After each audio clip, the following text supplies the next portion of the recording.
Assalamualaikum warahmatullahi wabarakatuh. Teman-teman dimanapun teman-teman berada, semoga dalam keadaan sehat dan gembira, bahagia dan membahagiakan. Nah, senang sekali hari ini saya ditemani oleh Kiai Haji Husein Muhammad. Siapa yang nggak tahu Kiai Haji Husein Muhammad ya?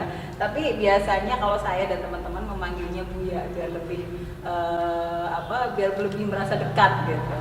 Nah, Buya, gimana kabarnya Bu ya? Alhamdulillah sehat, alhamdulillah senang sekali bisa ketemu sekarang ini. Teman-teman sekalian, saya juga senang bisa bicara dengan teman-teman semua. Mudah-mudahan semua sehat dan bahagia. Jadi ceritanya nih teman-teman, ini kayak project kita ya Bu ya, project project kemanusiaan gitu. Jadi kita Bu ya ini kan punya menerbitkan buku yang ini udah dicetak beberapa kali Bu ya, karena dari mulai diterbitkan pertama kali gitu sampai sekarang itu teman-teman atau masyarakat itu masih merasa membutuhkan wacana-wacana yang ada di dalam buku ini gitu. Nah, apa nama bukunya? Bukunya adalah Fikih Perempuan, Refleksi Kiai atas Tafsir Wacana Agama dan Gender gitu. Nah, Buya kenapa sih Buya waktu itu memutuskan menulis Fikih Perempuan ini? Ya, terima kasih ya. Ini lucu sebetulnya tuh. Saya setelah memahami isu gender ya, lalu saya diminta untuk menulis beberapa isu terkait dengan masalah-masalah perempuan. Kemudian dikumpulkan.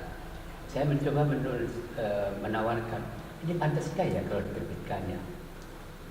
Perasaan saya waktu itu masih nggak pede lah ya. Iya. Ternyata pernah ngalami nggak pede juga nih Bu ya? Ya betul. Tiba-tiba dibaca oleh teman saya yang kerja juga di tempat saya bekerja, Rahimah, di Cici, terus loh ini bagus katanya. Terus gimana ini kalau bisa diterbitkan? Bagus lah. Terus saya minta pakai untuk bisa mengedit secara lebih baik, gitu. Jadi itu tahun 2000 lah, kira-kira 2000-an. Dan saya tidak menyangka bahwa buku ini kemudian menjadi masterpiece saya, tonggak sejarah saya yang menarik perhatian publik. Ada sesuatu yang aneh, bukan hanya saya yang gitu ya. Iya, yang membaca ini bukan hanya orang Indonesia, tetapi juga para peneliti ya. Macam itu Andre, apa namanya itu? Andre itu dari Prancis ya. Dia aktivis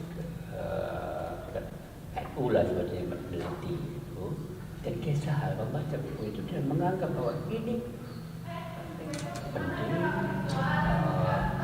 ya basis keagamaan yang kuat, klasik yang sangat kuat. Tapi isinya juga, kalau Andre kan mengatakan ini yang saya cari-cari, kenapa baru sekarang ada? Saya menemukan jawabannya di dalam buku ini, kata dia. Nah tentu mengapa saya menulis itu, ya ada banyak realitas ya tentang nasib perempuan atau yang dialami oleh perempuan. Iya, Bu ya, terkait realitas itu ya Bu ya. Di sini kan Bu ya nulis soal kerancuan memahami akan masalah. Mungkin kalau saya sendiri sih lihat misalnya ketika ngomongin soal kekerasan seksual gitu. Kadang-kadang orang melihat akar masalahnya tuh melihat kenapa kekerasan seksual itu terjadi itu bukan akar masalahnya gitu. Jadi justru malah nyalahinnya korban kayak gitu-gitu. Nah, kalau Bu ya di tulisan ini kayak gimana sih? Ya, jadi ini sangat penting memahami akar permasalahan dari relasi laki dan perempuan itu. Jadi mengapa banyak kekerasan terhadap perempuan gitu, di dalam seluruh ruang kehidupan perempuan, baik di dalam rumah tangga maupun di ruang publik. Jenis kekerasan yang macam-macam, ada kekerasan verbal, ada kekerasan psikis, ada kekerasan seksual, ada kekerasan ekonomi, banyak sekali. Dan semua dihubungkan akibat perempuannya sendiri dan sebagainya. Padahal sih kalau kita melihat semua jenis kekerasan atas nama apapun dalam bentuk dalam dimensi apapun sebetulnya selalu akan ada relasi kuasa yang timpang itu.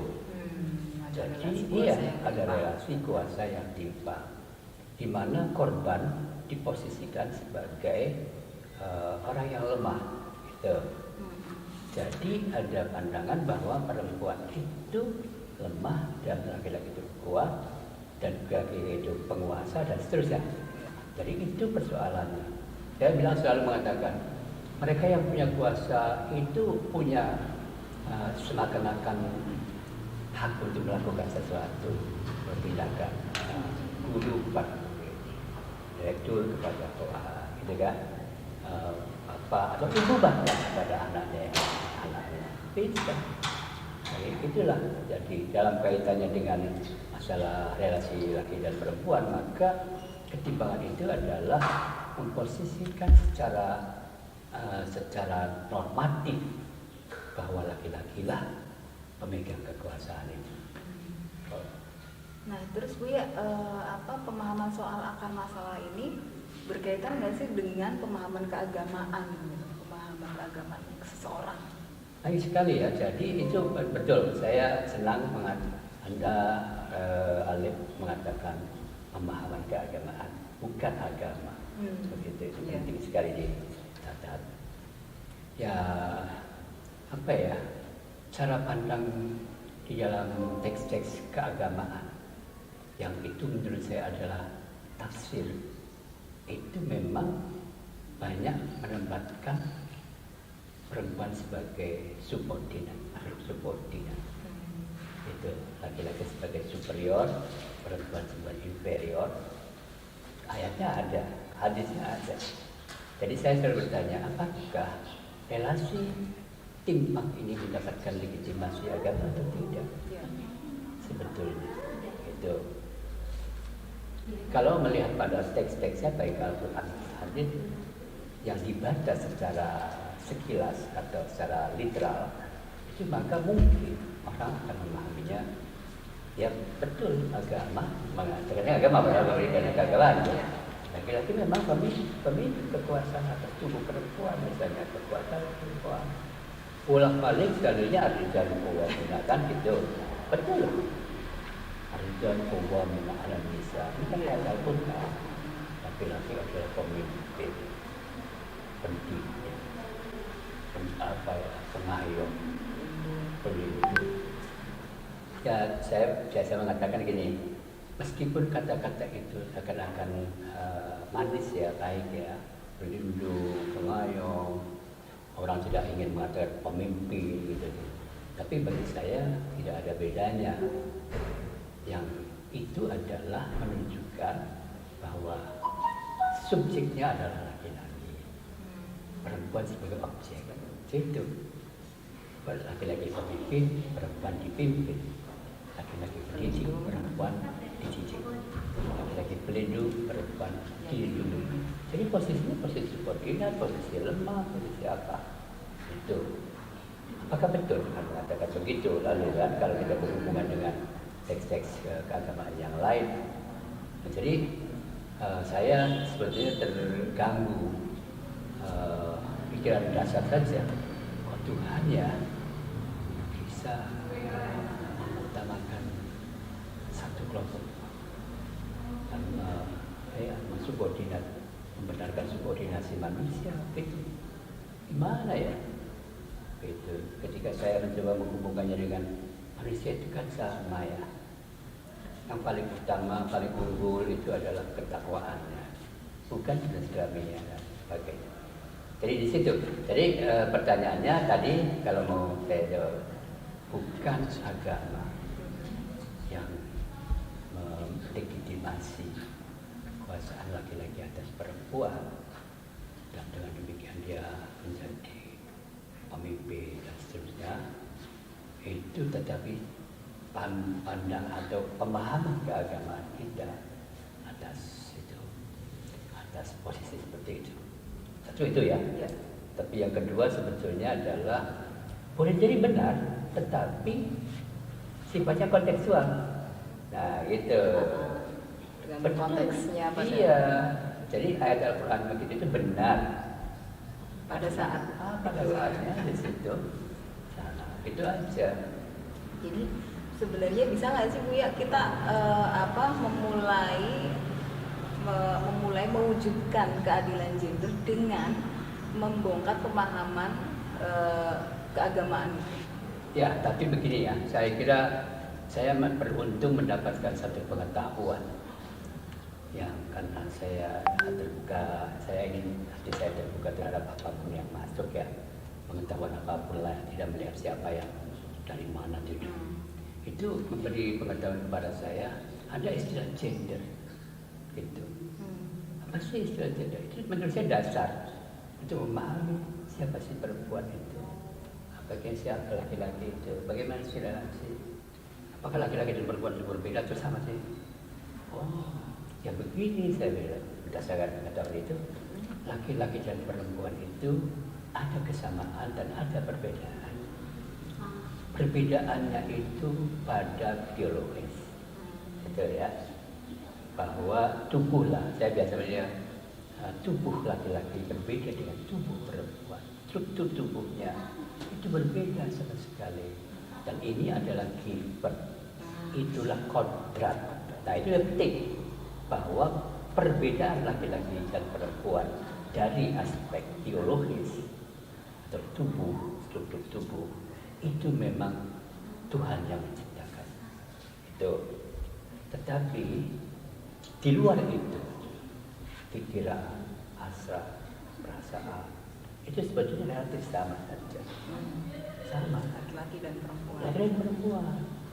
Jadi ya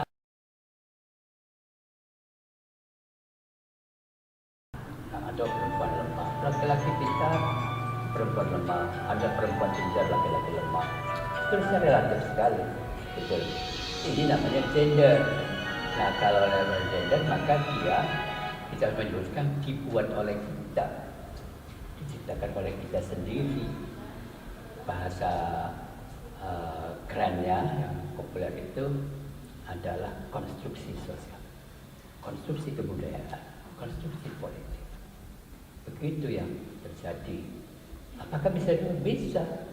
Adalah itu. Jadi perbedaan laki-laki perempuan itu dari sisi tubuh, tapi dari sisi selain tubuh memiliki potensi yang sama.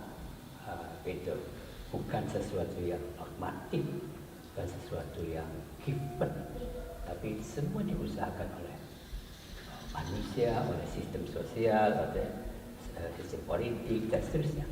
Begitu menurut saya pinter, harus memahami itu menjadi dasar. Jadi kita nggak bisa gitu ya ngomongin bagaimana pemahaman keagamaan soal keadilan gender itu tanpa kita melihat konsep dasarnya seperti apa gitu betul, ya Bu ya. Betul. Ya baik, terima kasih Bu ya untuk sesi pertama ini ya, dan juga teman-teman sebenarnya kita pengennya apa yang kita lakukan ini akan berlanjut Bu ya. Jadi kayak fikih perempuan itu kan ada banyak bab ya. Jadi nanti mungkin per sesi kita akan membahas per bab gitu Bu ya. Mudah-mudahan kita punya waktunya dan juga selalu semangat ya Bu ya. Dan Bu ya juga sehat selalu. Begitu optimis. Iya, dan jangan lupa like dan subscribe di Mubadalah ya. Dan sekian saja teman-teman, saya belum kenalan tadi.